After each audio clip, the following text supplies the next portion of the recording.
Donc je suis avec Blanche Aigretin en coulisses de ce forum Changer d'air, cette première édition du forum Changer d'air. On va rentrer directement dans le vif du sujet, Blanche. Changer d'air, on commence par quoi pour changer d'air? Alors, d'abord, il faut regarder, à mon avis, dans quelle crise on est. Et on parle beaucoup aujourd'hui d'une crise de la finance, d'une crise des marchés. Aujourd'hui, un des enjeux fondamentaux me semble être une crise d'abord de l'entreprise.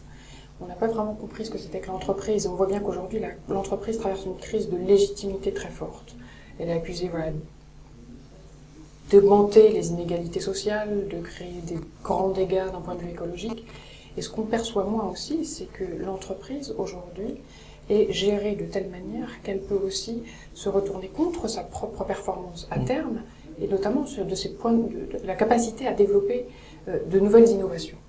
Aujourd'hui, c'est le point essentiel. Or, comment se fait-il que l'entreprise, aujourd'hui, apparaisse comme focalisée sur le court terme, au lieu d'être capable d'investir dans le long terme, la création de compétences nouvelles, et d'assurer justement les transitions écologiques, etc., dont nous avons besoin. Là, je pense que d'un point de vue de la recherche, nous avons une grande responsabilité, parce que finalement, on a laissé penser que l'entreprise pouvait avoir comme seul objectif la maximisation d'un profit, au lieu de comprendre en fait que l'entreprise pouvait avoir une vocation justement d'organiser des dispositifs de création collective. Est-ce que vous sentez vraiment les prémices d'une prise de conscience en ce moment? Ou finalement, il va se passer encore quelques années comme ça, où ça va être un petit peu long?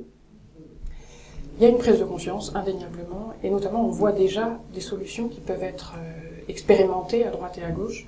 Notamment, il nous semble qu'il y a des innovations juridiques cette fois pour permettre à des entreprises justement de s'investir dans du long terme et d'engager les actionnaires et les associés dans leur aventure. Par exemple, on est très intéressé par quelques expériences aux États-Unis, l'apparition de nouveaux statuts juridiques, comme par exemple la Benefit Corporation ou la Flexible Purpose Corporation, qui autorisent en fait les associés à indiquer dans leur statut qu'ils recherchent différents objectifs. Non seulement le profit, mais aussi éventuellement, par exemple, l'insertion d'une communauté, le développement de technologies vertes pour certains domaines, etc. Or, ce type d'évolution, c'est-à-dire réintroduire la finalité de l'entreprise dans les discussions et dans la gouvernance, semble être une voie assez prometteuse. Et nous travaillons en parallèle sur d'autres dispositifs.